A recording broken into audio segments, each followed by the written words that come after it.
Avoir un esprit critique, c'est ne pas croire immédiatement ce que dit un document. Il ne faut pas le prendre au premier degré.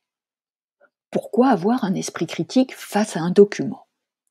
Certains documents ont été réalisés pour convaincre, pour désinformer, voire pour manipuler. Ils peuvent contenir des oublis volontaires ou involontaires. Comment avoir un esprit critique? En identifiant la nature du document, tu peux avoir une idée d'une partie du contenu. Si tu as une affiche de propagande, tu sais que le document a pour fonction de convaincre ceux à qui elle est destinée. Une caricature, elle, vise à exagérer les traits physiques ou intellectuels de la personne dessinée ou des faits survenus. Tu dois également porter ton attention sur l'auteur du document.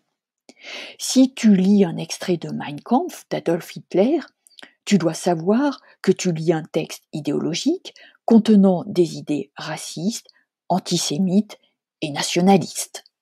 Tu dois enfin avoir recours à tes connaissances pour replacer le document dans le contexte de l'époque. Cela te permet de relever ce que le document ne dit pas, par exemple. La brochure de la conquête de Madagascar par la France n'évoque pas les violences commises par l'armée française. Il s'agit de montrer la puissance de la France et en aucun cas d'aborder la manière dont s'est effectuée la conquête de Madagascar, car il s'agit d'un document favorable à cette conquête.